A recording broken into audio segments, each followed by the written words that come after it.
The challenge now yatinayo mindfulness ndokuti makwai acho aagone kutera mufudzi. Chazvida kuongera Jesu makuda kutomba kusonda ipapo. Tane makwai akakudza mufudzi kwekunofudzira, kwekunokuti toda kunofurira kwakati. Imagine baba izvi akukudza kuti toda kunodyira kwakati, toda kunogara kwakati. Zvinomeka sense. But makwai ane audacity yekudza mufudzi kuti nhasi toda kuenda kuZarefati ndokwati toda kunodyira. Ukwenyu kwamutaura kuti mbari ukuenda ende kwenyu. Isi tine kwedu kwatoda kuenda. This is the tragedy that we have with the sheep today. I hear me somebody. Iva gwai rinofudzika kwete gwai ruda kutungamira mufudzi. Ombera Jesu maoko. Also, I want you to understand that Psalms 23 is teaching us that trials are there, but they are temporary. The trials, the challenges, they are there, but they are what? Temporary. Zviriko zvinonetsa muupenyu, but hazvisi kuzolast a lifetime.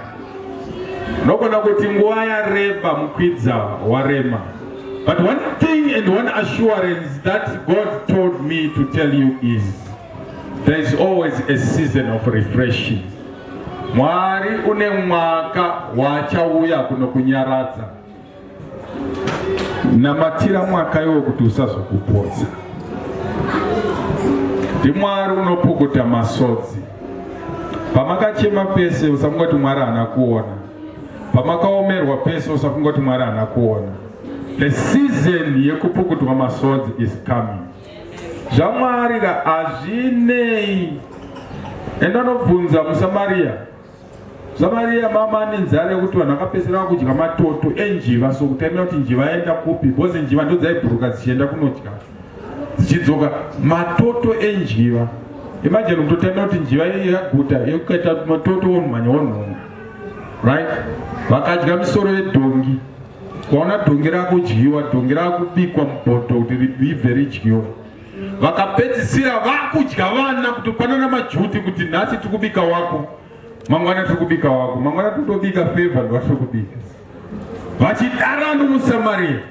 Kusvika muprofita wazosumuka semasumukiro andaita. Tomorrow by this time. Chiero chichange chakutengwa nechi.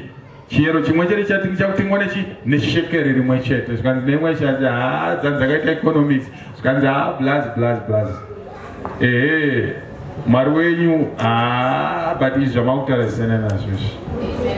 Semataurira ndokuteta hangu kuti upenyu hwako hwakutoshanduka.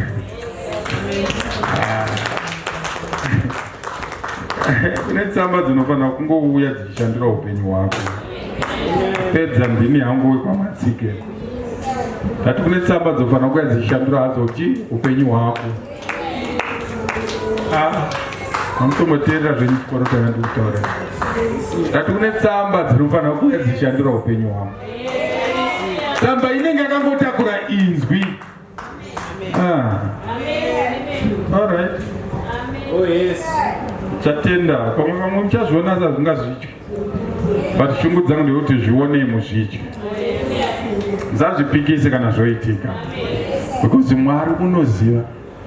Imi munoti Mwari azive here.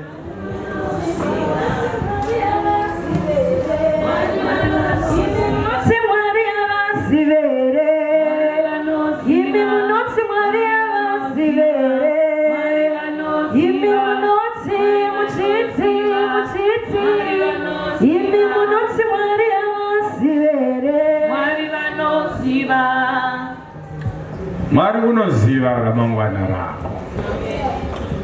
Kange wachema for a very long time. Kange uri pakati pemibvunzo yakawanda. Remember ndatanga ndichiti anogadzira tafura. Ende ari kuziva ramangwana rako kuti anofanira kuenda nepakati. Zvimwe zvinhu kona kunoti baba ndauya. Ndakambobata zvakawanda. Ndakambofamba munyika dzakawanda. Ndakamboenda kunobvunzira kwakawanda. Totodzima hangu tsoka dzevazhinji pandokutaura naizvo. Tsoka dzenyu dzine kwakawanda kwadzakaenda. makaenda kwakawanda kunobvunzira ino. Kumwe kwacho makatozodzoka even worse. But Mwari wandipa nyasha pandiri kutaura tsoka dzako ngadzidzimwe ikoko nezita raJesu. Ngadzidzimwe ikoko nezita raJesu. Mune nzvimbo dzamakaenda vazhinji venyu dzakauraya zvinhu zvaMwari mamuri, but ndiMwari wetsitsi. NdiMwari unopa a second chance. Vapeiwo second chance Mwari. Asi vakaramba vachidzokera uraya izvenyu Mwari. Saka vakadzokera mheno zvavo. Because panosvikapo kuti tikumiririre hatichagona kukumiririra. Saka Mwari ngavadzime tsoka dzako. Asi kuchoice yokuramba uchidzokera kune serious consequences that are gonna come. So tendeuka pachiri padhuze. I want you to understand that Psalms 23 teaches us that rest is essential. Kuzorora kwakakosha. Mwari wakati designer in such a way that we have to take rest and to take a break in life. Saka zvimwe zviri kuitwa naMwari mumwaka uno kukugadzirira a rest season. Hamusi kuzvida futi. Mwari uri kugadzira nguva yekumbozorora. He wants to rejuvenate you, he wants to refresh you. Also, I want you to understand that there is spiritual restoration that is taking place. It is so vital that Mwari wakudzoreredze. There are so many things zvakabiwa nemuvengi. Ndikuporofita ndikutaurira.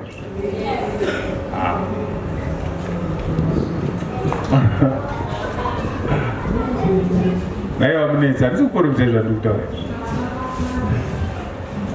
Handisi kuporofita zvandikutaurira. Aikaka. Kune zvakawanda zvakabiwa nemuvengi. Saka Mwari wanditi ndikudze kuti Mwari wakudzoreredza.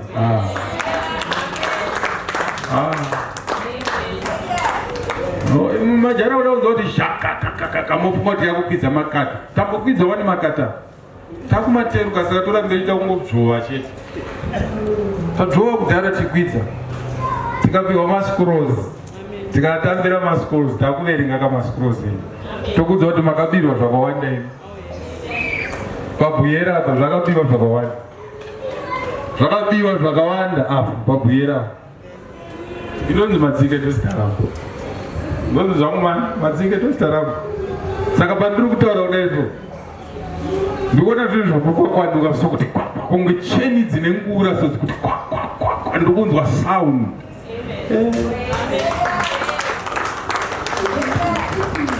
I'm hearing a sound. Ndikuteerera sound ndikunzwa iri kubhuyera.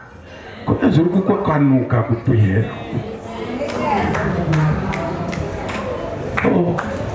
Tatowe mubhuyera ndomatatapinda mubhuyera. Tigadzirisei nyaya dzenyu naiva. Zvakaita. Zvinomboipa. Matenderera for a very long time. Shanda mari dzavharo, shanda mari dzangodaro, shanda mari dzadaro. Naye Mwari unodzoreredza.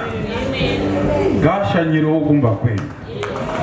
I'm seeing angels dziri kubhuyera. Dzine zvinhu zvazviri kungobhuyiwa. Lot is happening. Mwari weye. Siyatala maha.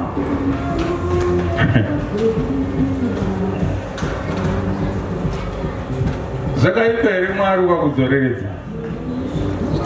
Mwari pamuri apa papusiwo pamaifanira kunge muri. Hapasiripo. But wakaipa wakapa zvakawandisa.